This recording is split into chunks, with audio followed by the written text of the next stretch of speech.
Alors, bonjour à tous. J'espère que vous avez une belle semaine. Certainement, le Seigneur, il est bon et toujours fidèle. Donc, on veut s'appliquer maintenant et regarder la bonne parole de Dieu ensemble. Nous sommes rendus à la leçon numéro 15. Leçon numéro 15. Et nous continuons à parler de la vie de cet homme, un homme de Dieu qui a grandement servi à l'œuvre de Dieu, Monsieur David. Alors, c'est la deuxième partie de sa vie. Évidemment, beaucoup de choses nous sont mentionnées au sujet de David et sa vie. Alors, on va regarder cela ensemble. On va demander au Seigneur de nous instruire, de nous aider. Alors, prions. Père, on veut te remercier pour cette occasion que l'on a de pouvoir regarder tes paroles. Aide-nous, s'il te plaît, par ton esprit. On veut s'appliquer. Aide tout le monde à vraiment porter attention et réfléchir et méditer. Aide-nous à bien recevoir tes vérités. Par ton esprit, ouvre nos yeux, notre compréhension, notre entendement. Aide-nous, Père, qu'on puisse te voir et te reconnaître et vraiment apprendre au sujet de toi, de la foi et de te servir. Aide-nous par ton esprit. Certainement, aide-moi afin de mieux enseigner et d'aider vraiment, de bénir les gens par tes bonnes paroles. Père, on demande tout ceci pour ta gloire et par le nom de Jésus-Christ. Amen.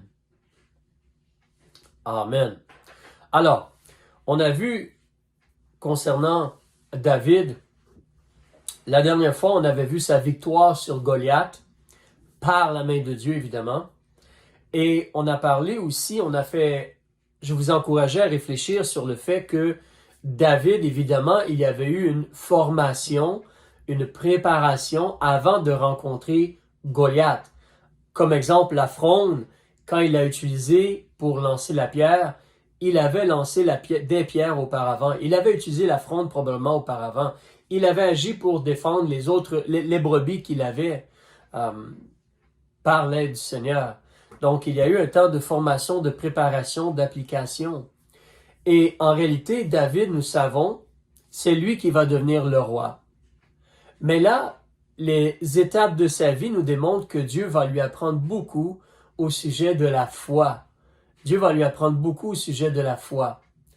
Donc, on va prier ensemble, on va regarder ensemble, excusez-moi, on a déjà prié. On va regarder ensemble concernant donc les événements de la vie de David après sa victoire sur Goliath. Puis on va considérer comment Dieu l'a formé, Dieu l'a préparé pour être un roi qui va être plein de foi et d'obéissance. Un roi qui va vraiment servir à la gloire de Dieu. Alors, si tu viens avec moi dans 1 Samuel chapitre 16, s'il te plaît. Premièrement, on veut se rappeler qu'avant son combat avec Goliath, il était l'écuyer de Saül, comme celui qui portait l'écu ou le bouclier, celui qui portait les armes de Saül. Tu peux voir au chapitre 16, verset 21, que David est venu vers Saül et se présenta devant lui, et Saül l'aima fort, et il en fit son écuyer. Et Saül envoya dire à Isaïe, le père de David, « Je te prie que David demeure à mon service, car il a trouvé grâce à mes yeux. » Et si tu regardes aussi au chapitre 17, verset 15, donc l'autre page à côté, on te mentionne au verset 15 que David allait et revenait d'auprès de Saül pour paître les brebis de son père à Bethléem. Alors, David était auprès de Saül, il servait, il était près de la cour royale, mais il allait et revenait et continuait à s'occuper de ses brebis. Comme on a dit d'autres fois, c'était un homme qui était responsable, un jeune homme responsable. Après sa grande victoire sur Goliath par la grâce et la main de Dieu, il est reconnu un peu comme un héros. Puis même en réalité, il faut réaliser que Dieu lui donne d'autres victoires après justement la situation ou la victoire sur Goliath. Chapitre 18, si tu avances, puis tu regardes au verset 5 avec moi. David allait en campagne. Il réussissait partout où Saül l'envoyait. Et Saül l'établit sur les gens de guerre. Donc, on l'établit maintenant comme un genre de dirigeant ou général dans l'armée. Et il fut agréable à tout le peuple, et même aux serviteurs de Saül. Et comme il rentrait, lorsque David revenait de la défaite du Philistin, il rentrait au pluriel, il sortit des femmes de toutes les villes d'Israël, chantant et dansant au-devant du roi Saül, avec des tambours, avec des cris de joie et avec des triangles.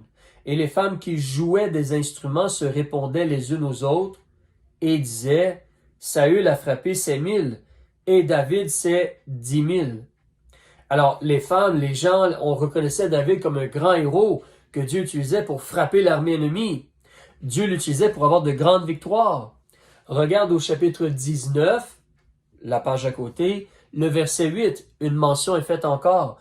On te dit, « Or, la guerre recommença, et David sortit et combattit contre les Philistins, et en fit un grand carnage, et ils s'enfuirent devant lui. » Donc Dieu utilisait David pour délivrer son peuple, libérer, donner la victoire sur les Philistins.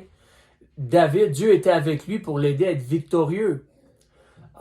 Il est devenu comme un héros justement là. Et Dieu lui donne de grandes victoires.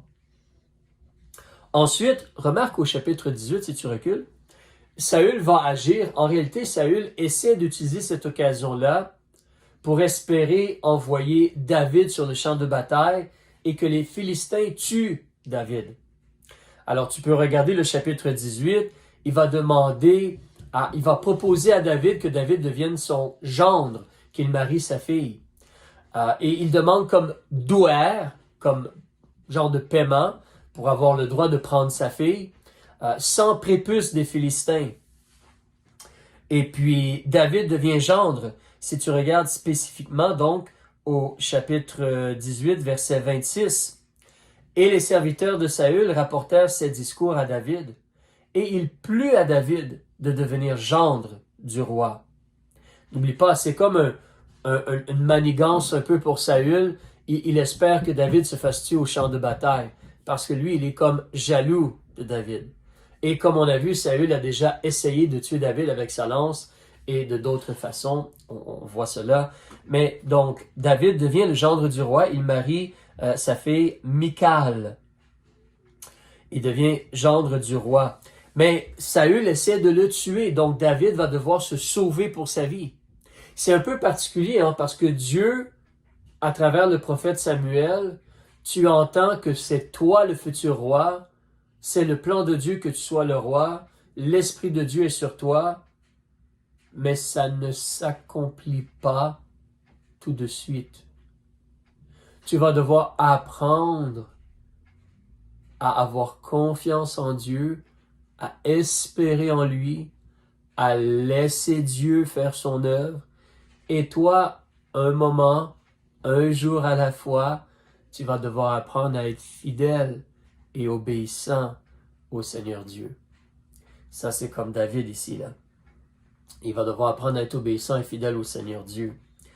Donc, mais David, il devient le gendre et là, il doit se sauver pour sa vie.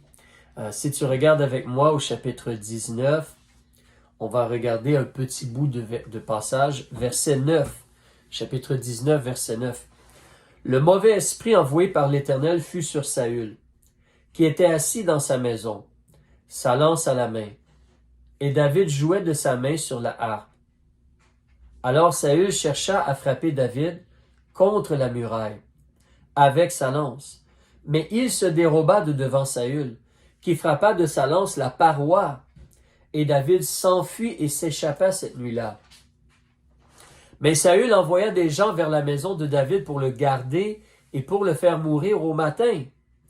Et Michal, femme de David, le lui apprit en disant, « Si tu ne te sauves cette nuit, demain on te fera mourir. » Et Michal fit descendre David par la fenêtre, et il s'en alla, s'enfuit et s'échappa. Ensuite, Michal prit le téraphin et le mit dans le lit, et mit à son chevet un tapis de poils de chèvre, et le couvrit d'une couverture. Donc, elle met comme un objet dans le lit, puis un tapis de poils comme pour ça fait pareil que les cheveux dépassent, là, puis c'est comme quelqu'un dans le lit. Et quand Saül envoyait des gens pour prendre David, elle a dit, il est malade. Oui, c'était pas bien, elle a menti. Alors Saül renvoya ses gens pour voir David en disant, apportez-le moi dans son lit, afin que je le fasse mourir. Les envoyés vinrent donc, et voici le téraphin était dans le lit, et un tapis de poils de chèvre à son chevet. Et Saül dit à Michal, pourquoi m'as-tu ainsi trompé, et as-tu laissé aller mon ennemi, de sorte qu'il s'est échappé? Michal répondit à Saül, il m'a dit, laisse-moi aller, pourquoi te tuerais-je? Alors là, elle a comme menti 2 fois la madame. On n'a pas besoin du mensonge, ça ne sert à rien. Mais David doit se sauver pour sa vie, il s'est sauvé. Et il va aller rejoindre Samuel, qui est toujours en vie à ce moment-là. Et il lui mentionne tout ce que Saül avait fait. Donc il se sauve maintenant de Saül. En réalité, si tu avances avec moi au chapitre 21, chapitre 21, c'est que David va se diriger vers Nob, qui est une ville où il y a le sacrificateur Achimélec. Et si on regarde cela au verset 3 du chapitre 21, maintenant donc, qu'as-tu sous la main? David demande à Achimélec, qu'as-tu sous la main? Donne-moi 5 pains ou ce qui se trouvera. David a besoin, aimerait manger, il a besoin de nourriture, il demande des pains au sacrificateur. Et le sacrificateur répondit à David et dit, je n'ai point de pain commun sous la main. J'ai seulement du pain sacré, mais tes gens se sont-ils au moins gardés des femmes? Et David répondit au sacrificateur et lui dit, certes, les femmes ont été éloignées de nous depuis hier et avant-hier que je suis parti. Alors au verset 6, le sacrificateur lui donne le pain sacré, ce qu'on appelle le pain de proposition, que dans le tabernacle, on plaçait cela sur la table du pain de proposition. Alors, si tu descends au verset 8, David dit à Achimélec, David demande aussi à Achimélec une épée ou une arme. N'as-tu donc pas sous la main quelques lances ou quelques épées? Car je n'ai point pris mon épée ni mes armes avec moi, parce que l'affaire du roi était pressée. Et le sacrificateur dit, voici l'épée de Goliath, le Philistin, que tu tuas dans la vallée du chêne. Elle est enveloppée dans un drap derrière l'éphod. Si tu veux la prendre pour toi, prends-la, car il n'y en a point ici d'autre que celle-là. Et David dit, il n'y en a point de pareil, donne-la moi. Donc David a une épée maintenant. Mais c'est important de considérer en réalité, cette épée-là, est-ce qu'elle a aidé Goliath? Goliath a été tué. Dieu a donné à David la victoire. David donc a eu la victoire, même si Goliath avait cette épée-là. David avait une fronde. Donc, nous devons apprendre au sujet de la foi, avoir confiance en Dieu. Nous avons Dieu avec nous. Et avec Dieu, vraiment, tout est possible. Tout est possible. Ce n'est pas que c'est mauvais nécessairement d'avoir une arme, mais certainement notre confiance doit être premièrement en Dieu. En Dieu. Alors David doit apprendre au sujet de la foi. Et justement, il a démontré beaucoup de foi contre Goliath. Mais on apprend toujours sur la foi. Et notre foi doit demeurer forte et ferme. Alors ici, sa vie est en danger, c'est sérieux. Je comprends un peu sa situation, il voudrait se défendre. Donc, il aimerait avoir une épée au moins. Mais dans la suite des événements, ensuite, David, au verset 10 du chapitre 21, David va s'enfuir maintenant, puis en réalité, il va aller chez les Philistins, l'ennemi. Il va aller à la ville de Gath, qui est une ville chez les Philistins. Il va vers Achish, le roi. Et justement, on nous dit que, au verset 11, les serviteurs d'Achish lui dirent, « N'est-ce pas là David, le roi du pays? Tu sais, celui-là, on chantait, Saül a tué ses 1000 et David ses 10 000. » Et David fut frappé de ces paroles, et il eut une fort grande peur d'Achish, roi de Gath. Et il dissimula sa raison à leurs yeux, et fit l'insensé entre leurs mains. Il faisait des marques sur les portes et laissait couler sa salive sur sa barbe. Alors Akish dit à ses serviteurs, vous voyez bien que cet homme est fou. Pourquoi me l'avez-vous amené? Manquais-je de gens insensés que vous m'ayez amené ici celui-ci pour faire l'insensé devant moi? Cet homme entrerait-il dans ma maison? Et David finalement s'est sauvé de là, il est parti de là et il était sain et sauf. Mais c'est Dieu qui l'a protégé, vous voyez? Ce n'est pas l'épée de Goliath qui l'a aidé. C'est Dieu qui a pris soin de lui.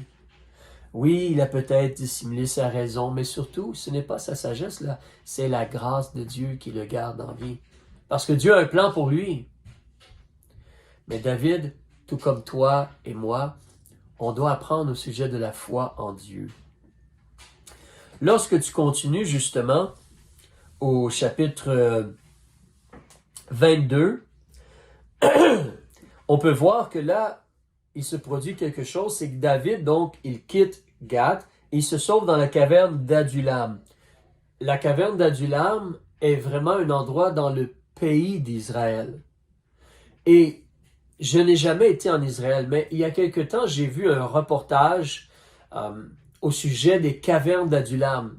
Tu voyais le vidéo, là, les choses. Et les gens sont entrés dans cet endroit-là, qu'encore de nos jours, on considère vraiment que c'est la caverne d'Adullam. Et les cavernes d'Adullam, je devrais dire, la caverne, en tout cas, la caverne d'Adullam. Et c'est un endroit immense, vraiment très, très, très, très, très grand. Donc, des labyrinthes là, dans les montagnes et tout cela, des cavernes. Vraiment, c'était un bon endroit pour se cacher.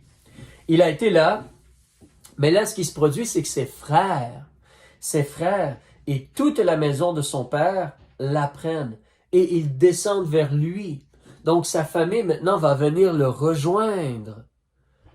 Et ça, c'est une chose dont nous prions pour notre famille, nos parents, notre parenté, nos frères et nos sœurs. Mais ici, ils vont le rejoindre. Nous voulons que nos frères et nos sœurs aient la vie éternelle et le pardon de nos péchés comme nous, que notre famille, notre parenté. Mais c'est bien qu'ils veulent venir assister David ici. En plus, tous ceux aussi qui étaient mal dans leurs affaires, tous ceux qui avaient des créanciers et tous ceux qui avaient le cœur plein d'amertume s'assemblent vers David et David devient leur chef. Environ 400 hommes vont être là. Et ça va être la bande à David et ils vont faire des choses ensemble. On va en parler en continuant. Mais une des choses que David fait par la suite, c'est qu'il va quitter Israël, mais cette fois, au lieu d'aller vers l'ouest, le pays des Philistins, le territoire des Philistins, il va aller plutôt à l'est du côté de Moab, ou sud-est du côté de Moab. Donc, au verset 3, David s'en alla de là à Mitzpé de Moab. Et il dit au roi de Moab, « Je te prie que mon père et ma mère se retirent chez vous, jusqu'à ce que je sache ce que Dieu fera de moi. » Et il les amena devant le roi de Moab. Et ils demeurèrent avec lui tout le temps que David fut dans cette forteresse. C'est triste parce que là, David n'est plus dans le pays d'Israël. Nous pouvons garder en tête que, en réalité, David, il est un peu de parenté avec les Moabites. Parce que une de ses ancêtres, donc Ruth, la Moabite, a marié Boaz, qui lui a eu Obed, qui lui a eu Jessé, qui lui a eu David. Donc l'arrière-grand-mère, je pense, si on dit comme cela. Mais donc dans sa généalogie, il y a une Moabite. Mais il va donc chez les gens de Moab et il demande protection. Mais en réalité, qui est celui qui le protège? Voyez-vous, toi et moi, nous devons apprendre à premièrement espérer ou placer notre confiance en Dieu, en Jésus-Christ. Il a un plan pour nous. Notre vie, elle est vraiment entre ses mains. Les Écritures nous disent, en Romains chapitre 8, pour toi et moi, là, qui sommes aujourd'hui dans le temps du Nouveau Testament, dans la Nouvelle Alliance, mais même pour David, la réalité, c'est que toute chose concourt au bien de ceux qui aiment Dieu, de ceux qui sont appelés selon son dessein. Romains 8, verset 28. Donc, c'est important pour toi et moi de comprendre. N'oublie pas, là, imagine si Dieu te fait une promesse. Si Dieu déclare clairement, tu vas voir cela. Mais c'est comme l'opposé qui se produit. Tu ne deviens pas le roi, même tu dois te sauver pour ta vie. Le roi, l'autorité veut te tuer. En réalité, tu ne peux pas appeler la police pour demander de l'aide. Le chef, le gouvernement est contre toi et veut te tuer là. Saül et l'armée est contre David pour vouloir le tuer. Alors c'est très sérieux. Mais David doit apprendre, nous devons apprendre à espérer en Dieu. Alors si nous continuons, en réalité, après cela, justement, Dieu envoie un prophète. Regarde au verset 5 du chapitre 22. Gad le prophète dit à David, « Ne demeure point dans cette forteresse.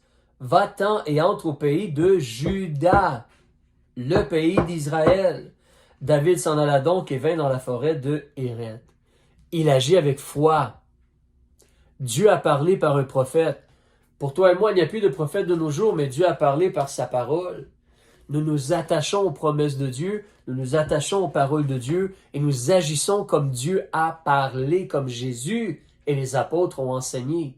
Ça, c'est la foi. La foi, c'est de croire ce que Dieu a dit et d'agir selon ce que Dieu a dit. Pour toi et moi, c'est les vérités du Nouveau Testament, de la Nouvelle Alliance en Jésus-Christ. Nous ne sommes plus des Israélites, nous ne sommes pas des Israélites, nous ne faisons plus de sacrifices animaux, nous ne circoncisons pas nos enfants, alors nous n'observons pas le sabbat, etc. Si l'on continue justement au chapitre 23, il y a une situation où tu vois le cœur de David. Il aime vraiment son peuple et il veut bénir son peuple. Donc, 1 Samuel chapitre 23, au premier verset.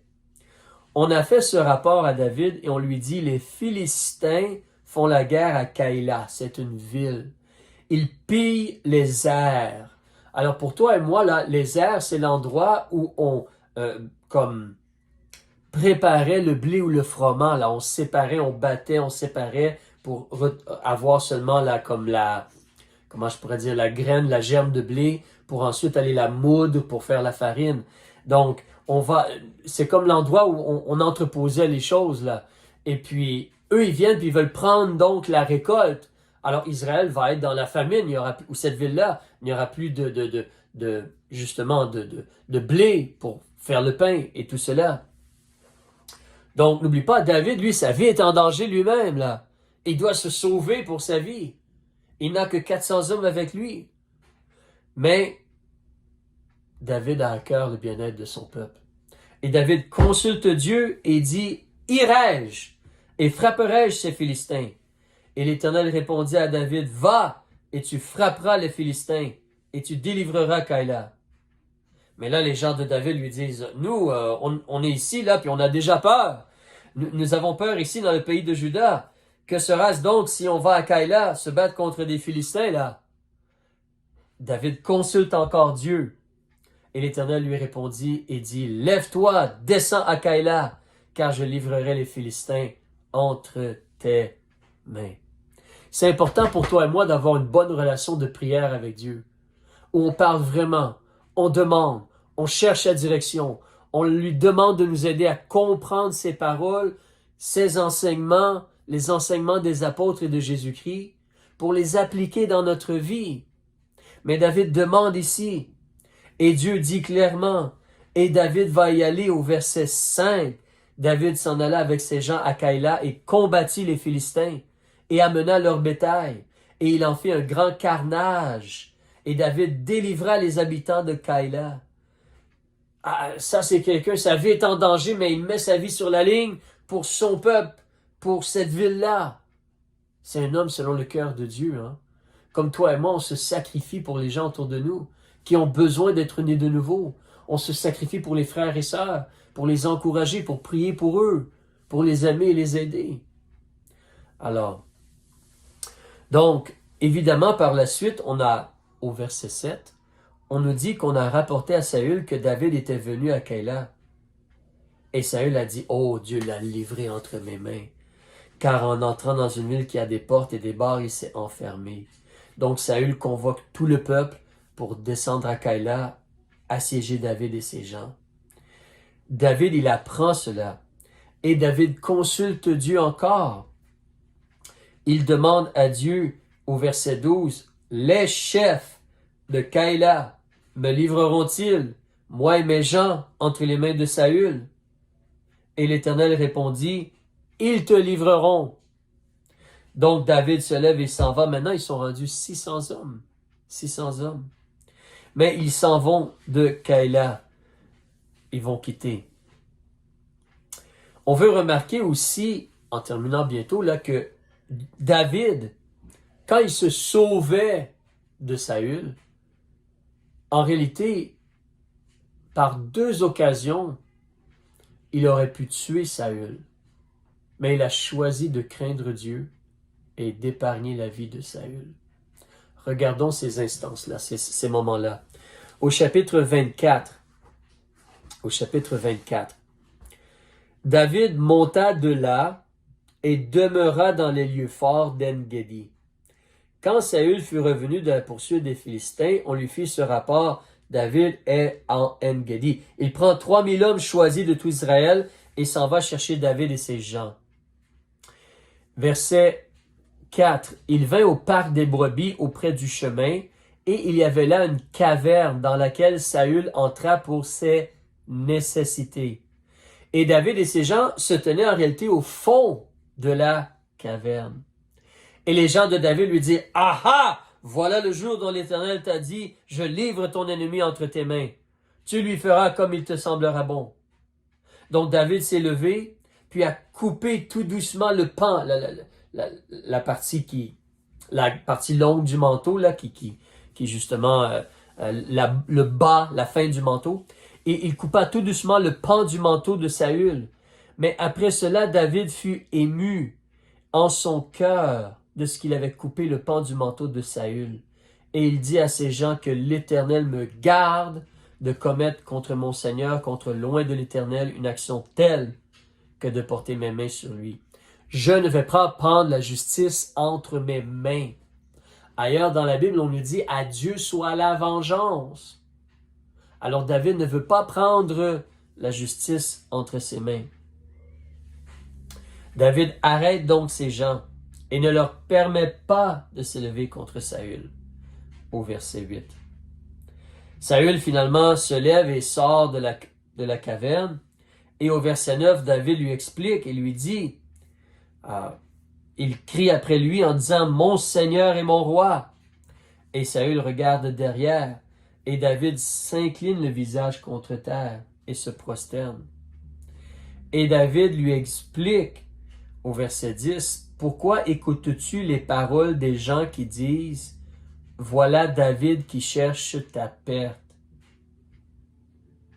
Il est possible donc qu'il y a des gens qui influençaient Saül aussi.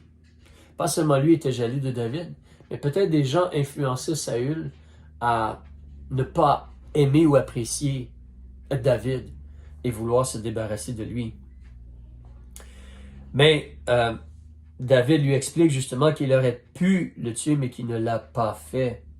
Si tu vois au verset 13, « L'Éternel sera juge entre moi et toi, et l'Éternel me vengera de toi, mais ma main ne sera point sur toi.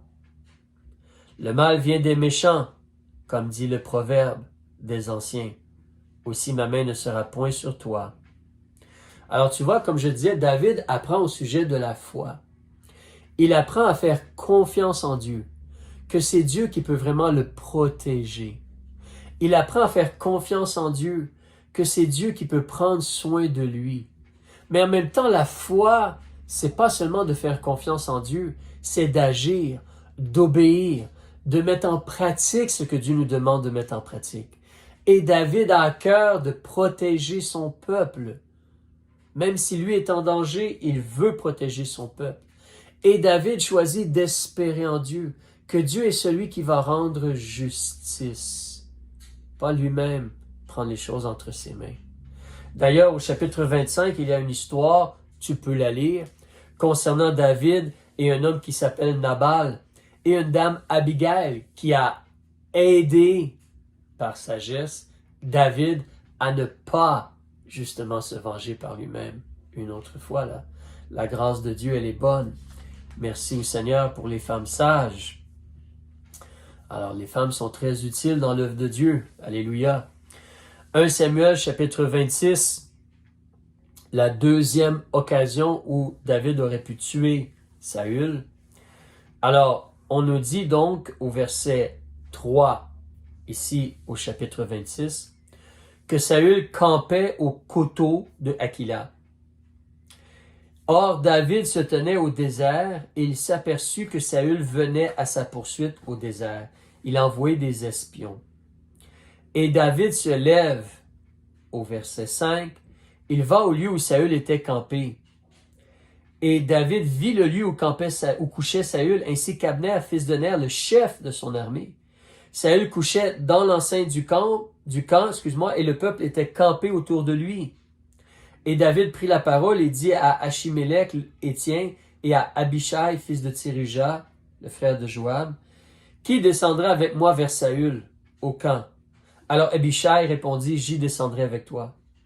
David et Abishai vinrent donc de nuit vers le peuple, et voici Saül dormait couché dans l'enceinte du camp, et sa lance était plantée à terre à son chevet, et Abner et le peuple étaient couchés autour de lui. Alors Abishai dit à David, Dieu a livré aujourd'hui ton ennemi entre tes mains.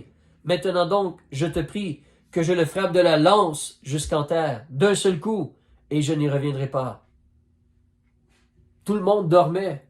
Lui, il est entré comme dans le camp incognito, sans que personne ne remarque. Il aurait pu tuer le roi. Mais, au verset 9, David dit à Abishai, ne le mets point à mort. Car qui porterait la main sur loin de l'Éternel et serait innocent? Et David dit, l'Éternel est vivant. C'est l'Éternel seul qui le frappera. Soit que son jour vienne et qu'il meure, soit qu'il descende au combat et y périsse. Et en passant, c'est ce qui est arrivé, tu te rappelles, il est mort au combat. Et il s'est enlevé la vie aussi. Que l'Éternel me garde de porter la main sur loin de l'Éternel, mais prends maintenant, je te prie, la lance qui est à son chevet, ainsi que la cruche d'eau, et allons-nous-en. Ils ont fait cela, puis ensuite, se sont mis à crier. Ils ont quitté donc le camp, ils ont été plus loin, et au verset 14, ils criaient au peuple et à Abner, qui est supposé d'être celui qui protège le roi, là, le chef de l'armée.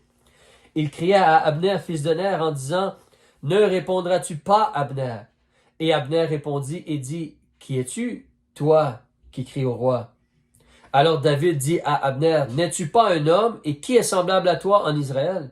Pourquoi donc n'as-tu pas gardé le roi ton Seigneur? Car quelqu'un du peuple est venu pour tuer le roi ton Seigneur. Ce que tu as fait n'est pas bien, l'Éternel est vivant, vous méritez la mort, pour avoir mal gardé votre Seigneur, loin de l'Éternel. Et maintenant, regarde où sont la lance du roi et la cruche d'eau qui était à son chevet. J'aurais pu le tuer, mais je ne l'ai pas fait. Il n'a pas fait cela. Il n'a pas fait cela. Une dernière chose qu'on peut remarquer, qui est un peu triste, c'est qu'après cela, tourne la page au chapitre 27. On te dit au chapitre 27, le premier verset. C'est pour ça qu'en réalité, on a parlé la semaine passée de surveiller son cœur. Tu te rappelles Proverbe chapitre 4, verset 23. Un bon verset à mémoriser. Garde ton cœur plus que toute autre chose qu'on garde, car c'est de lui que procèdent les sources de la vie. Les choix, les décisions, tes réflexions, tes actions, tes réactions. Donc au chapitre 27, verset 1, David, il a dit en son cœur, « Je périrai quelques jours par la main de Saül. Ne vaut-il pas mieux que je me sauve au pays des Philistins, afin que Saül renonce à me chercher encore dans tout le territoire d'Israël. Ainsi je me sauverai de ses mains. » C'est bon pour toi et moi de réfléchir. Notre but n'est pas nécessairement de juger ou critiquer David. Mais ici, il a mal pensé en son cœur, il me semble. Parce que, à date, qui est celui qui l'a gardé en vie?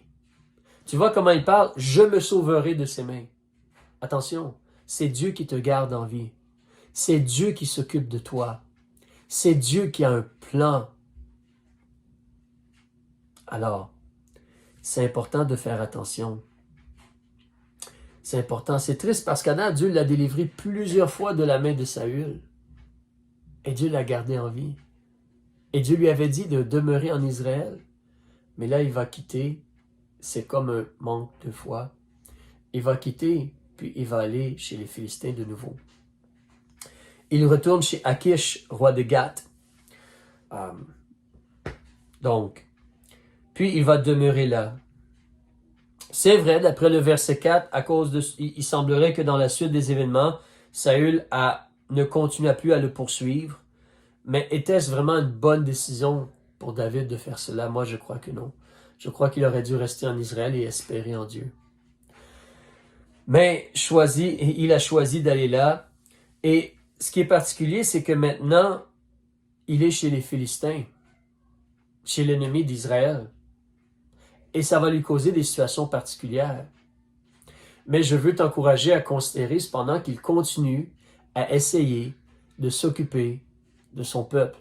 Regarde ce qu'on nous dit au verset 8. David montait avec ses gens et il faisait des incursions chez les Guéchuriens, les Gurziens et les Amalécites. Ça, ce sont des nations qui auraient dû être détruites par Israël. Donc David est en train d'accomplir ce que Dieu a toujours dit à Israël, de détruire les nations qui étaient là en Canaan et de prendre leur place. Donc il fait du bien ici, en attaquant et en battant ces nations-là. Mais ce qui se produit, c'est que si tu avances au chapitre 29, quelque temps après, les Philistins décident de faire la guerre à Israël une autre fois. Mais David, il est dans le camp des Philistins. Alors, si tu regardes au verset 1 du chapitre 29, les Philistins assemblèrent toute leur armée à Aphek, et les Israélites étaient campés près de la fontaine qui est à Jezréel. Et les princes des Philistins marchèrent avec leurs centaines et avec leurs milliers.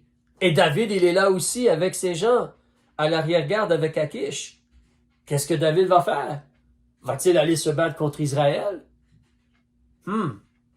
Ce n'est pas une bonne situation. Donc, il s'est placé dans une situation qui lui a causé de sérieux problèmes. Et dans la suite des événements, je vais t'encourager à lire le chapitre 29 et chapitre 30, mais dans la suite des événements, une chose qui se produit, c'est que David, donc, il a quitté la ville où il était, qui s'appelle Tsiklag. Il a quitté cette ville-là, puis il a laissé sa femme, ses enfants, tous les gens de son groupe, là, le 600 personnes, ils ont laissé leurs femmes et leurs enfants là. Ils sont partis comme pour aller faire la guerre avec la nation des Philistins contre Israël. Finalement, ils n'ont pas fait la guerre parce que les chefs des Philistins, ils ont vu David et ils ont réalisé un instant, là, c'était déjà arrivé dans le passé de toute façon, que des Hébreux avaient été dans l'armée des Philistins pour finalement se tourner contre les Philistins puis aider les Hébreux. Donc les Philistins ne sont pas dupés ou nono. Donc David, attends un instant là, si lui il est là, la meilleure façon pour lui de revenir dans les bonnes grâces de son chef Saül, c'est de nous attaquer par l'arrière. Et non, retourne-toi, Akish, retourne cet homme-là, David, qui ne vienne pas avec nous sur le champ de bataille. Donc David n'a pas été sur le champ de bataille.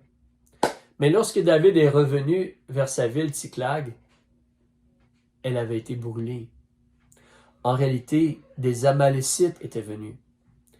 Peut-être une image imparfaite, mais imagine, si toute une nation, tous les soldats quittent leur ville et se mettent ensemble et vont à un point de convergence et se préparent à aller combattre une nation, évidemment, une plus petite nation, plus tout près, peut décider d'en profiter pour attaquer les villes sans défense.